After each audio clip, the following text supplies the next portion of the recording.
সোমবার বৌদ্ধ পূর্ণিমার দিন বাড়ির এই স্থানে রেখে দিন একটি 1 টাকার কয়েন। বাড়িতে যদি বাস্তুদোষ থেকে থাকে তা থেকে মুক্তি পেতে পারেন এবং বাড়িতে আসতে পারে প্রচুর সৌভাগ্য। নমস্কার বন্ধুরা, আজ চলে এসেছি আরও একটি নতুন ভিডিও নিয়ে। আশা করছি ভগবানের আশীর্বাদে সকলে ভালো আছেন, সুস্থ আছেন। তো বন্ধুরা, সামনেই কিন্তু আসতে চলেছে বৌদ্ধ পূর্ণিমা। আর বৌদ্ধ পূর্ণিমার মতো দিনে বাড়ির এই স্থানে রেখে দিন একটি 1 টাকার কয়েন। বাড়িতে যদি বাস্তুদোষ থেকে থাকে তার থেকে মুক্তি পেতে পারেন এবং বাড়িতে আসবে প্রচুর অর্থ ও সৌভাগ্য। তার আগে বলি বন্ধুরা, আমার চ্যানেলে নতুন হলে অবশ্যই চ্যানেলটিকে সাবস্ক্রাইব করে পাশে থাকবেন এবং ভিডিওটি সম্পূর্ণ দেখতে একদমই ভুলবেন না। তো এবার বলি বন্ধুরা, বুদ্ধ পূর্ণিমা কবে পড়েছে? বুদ্ধ পূর্ণিমা কিন্তু পড়েছে 12ই মে, সোমবার দিন। আর এই সোমবার দিন বুদ্ধ পূর্ণিমার মতো দিনে বাড়ির এই স্থানে যদি লুকিয়ে রেখে দিতে পারেন একটি 1 টাকার কয়েন, তাহলে কিন্তু বাড়িতে যদি কোনো খারাপ শক্তি বা নেতিবাচক শক্তি থাকে তা থেকে মুক্তি পেতে পারেন। এবং এই একটি 1 টাকার কয়েন যদি এই স্থানে লুকিয়ে রেখে দিতে পারেন তাহলে কিন্তু আপনাদের বাড়িতে প্রচুর সৌভাগ্যে ভরে উঠবে। একদমই ঠিকই শুনেছেন, যে কোনো পূর্ণিমার তিথিতে যে কোনো কাজ করলে তার ফল কিন্তু দ্বিগুণভাবেই পাওয়া যায়। এই জন্য বুদ্ধ পূর্ণিমার মতো দিনে অবশ্যই করে আপনারা বাড়ির এই স্থানে রেখে দিন একটি 1 টাকার কয়েন। বাড়িতে অর্থ ও সৌভাগ্য ভরে উঠবে এবং বাড়িতে যদি কোনো খারাপ শক্তিও থেকে থাকে তার থেকেও মুক্তি পেতে পারেন। তার কারণ হচ্ছে এই একটি 1 টাকার কয়েন যদি এই স্থানে লুকিয়ে রেখে দিতে পারেন তাহলে কিন্তু বাড়িতে যদি কোনো খারাপ শক্তি থাকে তার থেকেও মুক্তি পাবেন। এই জন্য অবশ্যই করে একটি 1 টাকার কয়েন বাড়ির এই স্থানে গোপনে রেখে দিন বুদ্ধ পূর্ণিমার মতো দিনে। ঠিকই শুনেছেন বন্ধুরা, অবশ্যই করে কিন্তু বুদ্ধ পূর্ণিমার দিন সোমবার দিনে আপনারা অবশ্যই একটি 1 টাকার কয়েন নেবেন এবং বাড়ির এই স্থানে লুকিয়ে রেখে দেবেন। হ্যাঁ বন্ধুরা, এই কাজটি করার ফলে দেখবেন মা লক্ষ্মীর আশীর্বাদ আপনার সংসারেই পড়বে এবং তার ফলেই কিন্তু আপনাদের বাড়ি থেকে নেতিবাচক শক্তি একেবারে দূর হয়ে যাবে এবং মা লক্ষ্মীর আশীর্বাদে অর্থ ও সৌভাগ্য ভরে উঠবে আপনার সংসার। তো এবার বলি বন্ধুরা, আপনারা যদি বুদ্ধ পূর্ণিমার মতো দিনে এই একটি 1 টাকার কয়েন রেখে দিতে চান বাড়ির এই স্থানে, তাহলে কিন্তু আপনাদেরকে যেই কাজগুলি করতে হবে সেটি হচ্ছে আপনারা অবশ্যই করে বুদ্ধ পূর্ণিমার দিন অর্থাৎ 12ই মে সোমবার দিন সকাল সকাল কিন্তু ঘুম থেকে উঠে যাবেন।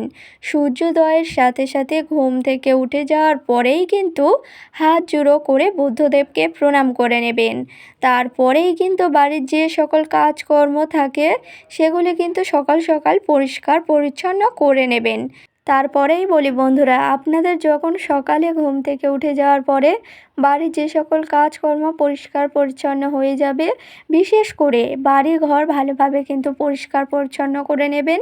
বাড়ির সদর দরজা সবসময় চেষ্টা করবেন পরিষ্কার পরিচ্ছন্ন করে রাখার। তার কারণ হচ্ছে বাড়ির সদর দরজা থেকেই কিন্তু ভগবানের বাস। এই জন্য ভগবানের আসার স্থানে আপনারা অবশ্যই করে পরিষ্কার পরিচ্ছন্ন করে রাখবেন। ভুল করেও বাড়ির সদর দরজায় জুতো, ঝাঁটা, নোংরা আবর্জনা এগুলি ভুলেও রাখবেন না। নাহলে কিন্তু সংসারেতে খুব সহজেই নেতিবাচক শক্তি বা বাস্তু দোষ লেগে সংসার জ্বলে পুড়ে ছারখার হয়। এই জন্য অবশ্যই করে বিশেষ করে বাড়ির সদর দরজা সবসময় পরিষ্কার পরিচ্ছন্ন করে রাখবেন। তার ফলে কিন্তু সংসারেতে কোনো দিন নেতিবাচক শক্তি বা বাস্তু দোষ লাগবে না বা সংসারের জন্য অমঙ্গলও হবে না। এই জন্য অবশ্যই করে সবসময় চেষ্টা করবেন ঘর বাড়ি পরিষ্কার পরিচ্ছন্ন করে রাখার। বিশেষ করে বাড়ির সদর দরজা সবসময় পরিষ্কার পরিচ্ছন্ন রাখবেন। তারপরেই বলি বন্ধুরা, যখন বাড়ির যে সকল কাজকর্ম থাকে সকালের, যখনই পরিষ্কার পরিচ্ছন্ন হয়ে যাবে অবশ্যই করে আপনারা বুদ্ধ পূর্ণিমার মতো দিনে গঙ্গা স্নান সেরে আসবেন। গঙ্গা স্নান সেরে আসার পরে অবশ্যই চলে আসবেন বাড়িতে। বাড়িতে আসার পরেই কিন্তু আপনারা অবশ্যই করে একটি শুকনো শুদ্ধ বস্ত্র পরে নেবেন। নেওয়ার পরেই কিন্তু চলে যাবেন আপনাদের বাড়ির ঠাকুর ঘরে। ঠাকুর ঘরে যাওয়ার পর যেমন প্রতিদিনের নিত্য পূজা দিয়ে থাকেন, তেমনই কিন্তু নিত্য পূজা করে নিতে হবে। ঠাকুর ঘর ভালোভাবে পরিষ্কার পরিচ্ছন্ন করে নেবেন এবং তারপরেই কিন্তু ফুল দিয়ে ঠাকুর ঘর ভালোভাবে সাজিয়ে তুলবেন। তারপর অবশ্যই করে আপনারা ভোগ নিবেদন করবেন এবং শাঁখ কাঁসা বাজিয়ে নেবেন। তুলসী তলাতেও শাঁখ কাঁসা বাজিয়ে সকালের নিত্য পূজা সকাল সকাল সম্পূর্ণ করে নেবেন। বুদ্ধ পূর্ণিমার মতো দিনে অবশ্যই এই কাজগুলি সকাল সকাল সম্পূর্ণ করে নেবেন। তো বন্ধুরা, আশা করছি বুঝতেই পেরেছেন। আপনারা অবশ্যই করে কিন্তু বুদ্ধ পূর্ণিমার মতো দিনে সকাল সকাল ঘুম থেকে উঠে যাওয়ার পরে বুদ্ধদেবকে প্রণাম করে নেবেন হাত জোড়ো করে। তারপরেই কিন্তু বাড়ির যে সকল কাজকর্ম সকালে থাকে সেগুলি কিন্তু পরিষ্কার পরিচ্ছন্ন করে নেবেন। যখন এই বাড়ির কাজকর্ম পরিষ্কার পরিচ্ছন্ন হয়ে যাবে, তারপরেই কিন্তু গঙ্গা থেকে চান সেরে আসবেন। আসার পরে শুদ্ধ বস্ত্র পরে সকালের নিত্য পূজা সকাল সকাল সম্পূর্ণ করে নেবেন। তারপরেই যখন সকালের নিত্য পূজা সকাল সকাল সম্পূর্ণ হয়ে যাবে, তারপরেই কিন্তু এই কাজটি আপনাদেরকে করতে হবে। আর সেটি হচ্ছে একটি 1 টাকার কয়েন রেখে দিতে হবে বাড়ির এই স্থানে।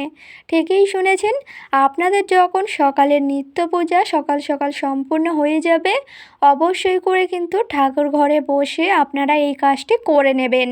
তারপরেই বলি বন্ধুরা, আপনাদের যখন সকালে নিত্য পূজা হয়ে যাবে, অবশ্যই করে ঠাকুর ঘরে বসে আপনারা একটি 1 টাকার কয়েন নেবেন এবং নিয়ে নেবেন একটি পান পাতা।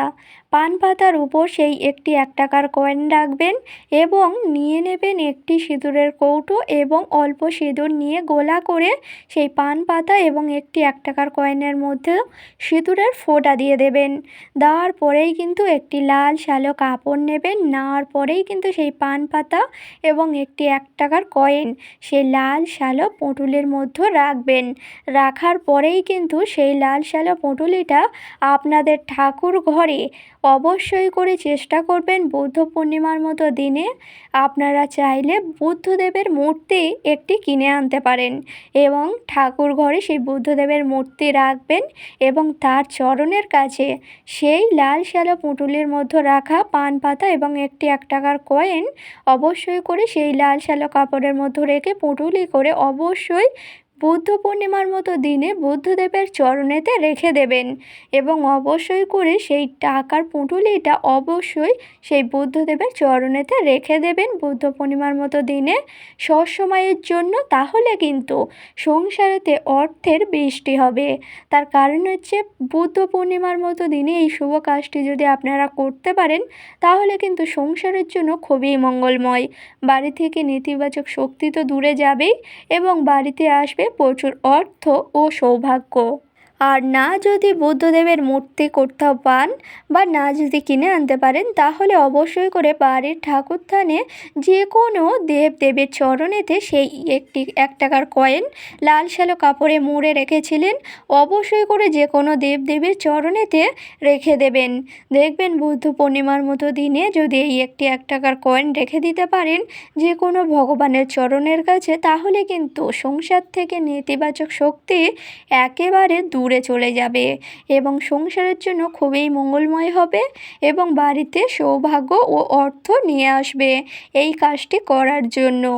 এই জন্য অবশ্যই করে বুদ্ধ পূর্ণিমার মতো দিনে আপনারা এই একটি 1 টাকার কয়েন এবং পান পাতা একটি লাল সালো কাপড়ে মুড়ে যে কোনো ভগবানের চরণের কাছে রেখে দিন এবং আপনারা যখন সেই লাল সালো কাপড়টি নিয়ে বা পুঁটুলিটি নিয়ে ভগবানের চরণের কাছে রাখবেন, অবশ্যই করে কিন্তু আপনাদের সকল বাধা বিপদ যা জীবনে আছে সকল কিছু ভগবানের চরণে নিবেদন করার সময় সেই লাল সালো কাপড়টি রাখার সময় অবশ্যই কিন্তু আপনাদের সকল বাধা বিপদের কথা জানাবেন, সকল মনস্কামনার কথা জানাবেন।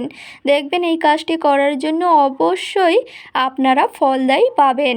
জীবন থেকে সকল বাধা বিপদও কেটে যাবে এবং সকল মনস্কামনাও পূর্ণ হবে এবং বাড়ি থেকে নেতিবাচক শক্তি বাস্তু দোষ একেবারে দূরে চলে যাবে এবং বাড়িতে প্রচুর আসবে অর্থ ও সৌভাগ্য। এই জন্য অবশ্যই করে বুদ্ধ পূর্ণিমার মতো দিনে এই কাজটি করুন। দেখবেন আপনাদের সংসারের জন্য খুবই মঙ্গলময় হবে। তো বন্ধুরা, আশা করছি ভিডিওটি সম্পূর্ণ বোঝাতে পারলাম। আজকের ভিডিওটি ছিল এই পর্যন্ত। ভিডিওটি ভালো লাগলে লাইক করবেন, শেয়ার করবেন, কমেন্টে লিখে যাবেন জয় বুদ্ধদেবের জয়। এবং আমার চ্যানেলে নতুন হলে অবশ্যই চ্যানেলটিকে সাবস্ক্রাইব করে পাশে থাকবেন পরের ভিডিও পাওয়ার জন্য। সকলকে জানাই অনেক অনেক ধন্যবাদ।